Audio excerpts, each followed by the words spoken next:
Oi, gente, tudo bem? Cheguei, vamos lá. Vamos falar um pouco sobre pintura abstrata e sentimento. Aquilo que está dentro da gente que a gente não deixa sair e a gente acaba transportando isso para um quadro, para qualquer coisa assim que ninguém identifique ou você quer que a pessoa identifique. Então, por isso que quadros assim abstratos nunca me chamaram atenção. E eu sempre reclamei, porque eu sempre quis saber o que se passa na cabeça da pessoa, como ela é emocionalmente, como ela é no dia a dia dela, como ela se porta na sociedade, como ela se porta com outras pessoas, seja em forma de desenho ou não. E por esse motivo eu sempre detestei pintura abstrata, mas nunca descobri o motivo. E eu disse, eu vou morrer sem saber o motivo.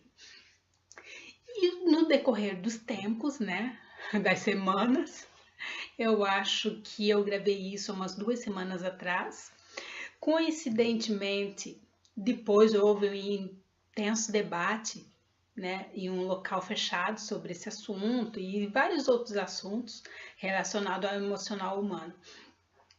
Quando foi recentemente, ontem, no dia 12, no dia 11 de abril agora,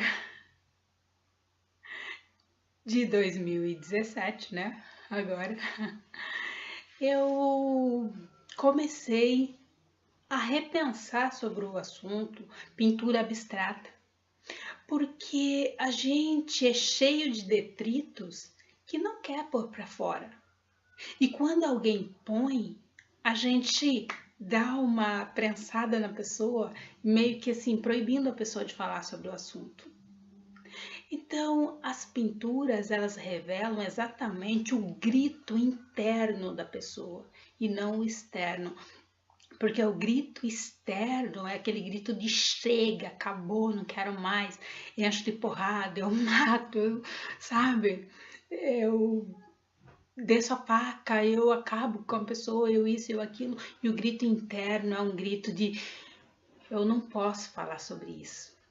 Eu estou proibido, eu estou proibida, não me deixam, ou por questões religiosas, ou por questões morais, ou por questões de hierarquia, ou seja lá que questões forem.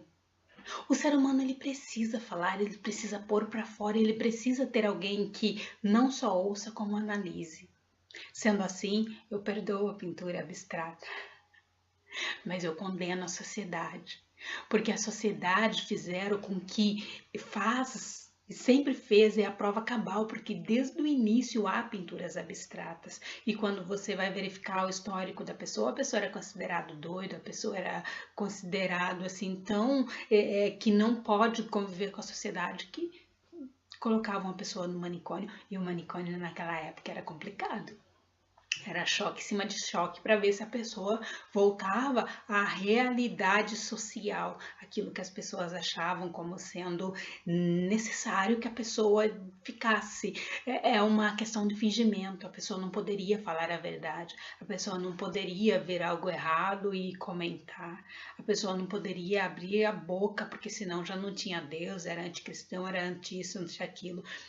Um dos maiores exemplos, nós podemos ver o Nietzsche. O Nietzsche ele foi considerado um herege.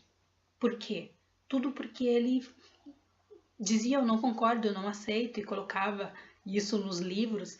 E o último livro que ele fez antes de morrer, dizem que uma irmã dele acabou reeditando o livro, tirando partes, né, que ele considerava errado, mas não é que ele considerava errado Deus, ele considerava errado a sociedade. Tanto que ele disse que a Bíblia é moldada segundo o bel prazer do povo, e é verdade. É verdade, se você chegar em várias vertentes religiosas, ou não precisa ser nem várias vertentes, se você colocar uma pessoa, né, um grupo de pessoas, mais de 15 pessoas, e perguntar a ela separadamente algum item ali da Bíblia, escolher algum item da Bíblia e perguntar ela separadamente, cada um vai dar a sua versão, segundo o seu mundo, segundo o seu jeito de viver, segundo o que acha interessante, segundo o que aprendeu como sendo certo. Se você, depois de ouvir essas respostas separadas, você unir esses grupos, você vai perceber que pega fogo. Pega fogo porque as pessoas elas não concordam e elas moldam realmente como o seu bel prazer, tá? Eu chegar e dizer, por exemplo, que o judeu está errado por fazer Ramadã, eu não acho que esteja errado, ao contrário, né? Eu admiro muito e acho maravilhoso. Mas há quem fala, imagina, onde já se viu, Ramadã, que isso, que coisa absurda. Nada de absurdo, é só jejum e oração. Se eu falar que o católico ele faz abstinência, porque as pessoas entendem quaresma como a pessoa não come carne. Não, a pessoa escolhe aquele momento, é claro que a carne é uma coisa que já vem desde o início por causa de Jesus ter sido mutilado, etc e tal. Então há toda uma coisa referente a isso, né? Eu não vou ficar aqui explicando dogmas católicos, mas aquele que tem consciência sabe. Então o que acontece? A gente faz como se fosse como se fosse não, os católicos eles têm como se fosse um Ramadã, né? A quaresma, onde se abstém, aquele que quer se abster de carne às segundas-feiras fazem, aquele que quer a sexta faz, aquele que quer a quinta e a sexta faz, aquele que quer fazer os 40 dias faz. Só que isso não quer dizer que seja exatamente carne, né? O que antes era obrigatório como sendo carne, hoje a gente pega aquilo que a gente traz dentro da gente de defeito. Pode ser uma compulsão por chocolate, pode ser uma compulsão por bolo, pode ser uma compulsão por, sei lá, por determinados gêneros musicais, ou por balada, ou por isso, por aquilo. É a compulsão da pessoa, que a pessoa precisa pegar para trabalhar nessa época, né? Porque se você tem um defeito e você quer se livrar daquele defeito, você precisa de um estímulo. E eu acho muito bonito isso, de você ter um estímulo na quaresma ou no período do Ramadã, ou seja, de você pegar esse período de 40 dias e moldar segundo a sua possibilidade física e espiritual, e você fazer disso um ponto de trabalho interior para você sanar os seus defeitos. Eu faço isso e eu nunca vou deixar de fazer isso, porque é uma das coisas muito importantes e várias coisas que tem dentro da religião católica que eu utilizo e também da religião judaica que eu utilizo. Tá? Aí as pessoas vêm criticar, ai, por que isso, por que aquilo? E eu comecei a fazer um estudo profundo sobre isso, estudo comigo mesma e com as pessoas ao meu redor, e eu descobri que nós somos cheios de detritos que não permitimos ao outro falar, ao outro se expressar, não permitimos ao outro ter amizades, não permitimos ao outro ter um relacionamento amoroso. É por isso que muitas mães, muitos pais destrói a relação do filho com a nora, porque acha que é a última bolachinha do pacote, tem que ser primeiro eles, depois a família, e a família do filho ou da filha.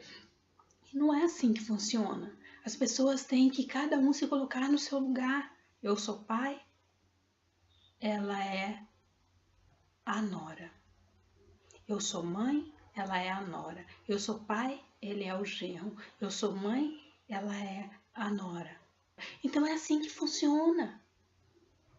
A gente tem que se colocar no lugar da gente. E não, eu sou pai, eu faço o que eu quero. Se eu falar para ele que eu não quero mais casamento, ele vai ter que terminar. Se eu falar para ela que chega, ela vai ter que chegar. Sabe, é assim que funciona. As pessoas, elas não respeitam o direito dos outros de ser, de pensar, de agir, de interagir uns aos outros. Então isso foi de suma importância para mim ter contato com tudo isso, porque eu descobri que a minha infância de revolta pela pintura abstrata e até semana atrasada, né, de revolta pela pintura abstrata, na verdade não é a pintura abstrata em si. Na verdade é porque naquela pintura eu sempre vi um ser humano cheio de coisas dentro de si, pululando, querendo falar, querendo botar para fora e não poder botar para fora, ser trancafiado no manicômio, ser proibido de escrever, ser proibido de lecionar, ser proibido de trabalhar, ser isso, ser aquilo, porque o que ele fala é imoral perante a sociedade. Mas que sociedade? Desde quando a sociedade tem moralidade? Nós construímos a sociedade dia a dia, de acordo com o nosso sentimento, e nós vamos mudando. Por isso é que as questões relacionadas à sociedade, ela muda dia após dia conforme a evolução social e não conforme aquilo que a gente entende como realidade. Porque se o ser humano entendia como realidade que apedrejar as pessoas quando cometiam qualquer erro grave era correto, hoje em dia já não é mais. Se as pessoas entendiam que aplicar cicuta nas pessoas como faziam antigamente, já não é mais. Pregar numa cruz já não é mais. As coisas mudaram, sabe?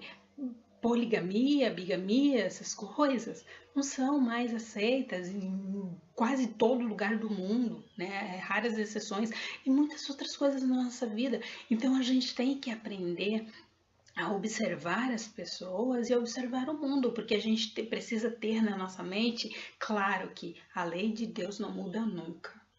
Nunca, nunca, nunca. Mas as leis dos homens, elas vão moldando a sociedade dia após dia. Então é muito, muito bom descobrir o porquê que eu não gostava da pintura abstrata. E é muito bom descobrir que eu não gostava da pintura abstrata porque naquela pintura eu via um descontrole emocional muito grande, mas não é um descontrole da pessoa, é um núcleo todo pressionando aquela pessoa para que ela calasse a boca, para que ela ficasse quieta. E isso foi bom eu descobrir, porque as pessoas elas têm o direito de falar, de se expressar, mesmo que seja agredir verbalmente quem quer que seja. As pessoas têm esse direito e nós precisamos estar preparados emocionalmente para a gente observar essas pessoas, se calar e ficar quietinha ali, vendo o resultado de tudo aquilo, para ver se aquela pessoa, se elas conseguem se reorganizar internamente, se elas conseguem se reorganizar no seu interior para poder mudar a vida e mudar o mundo.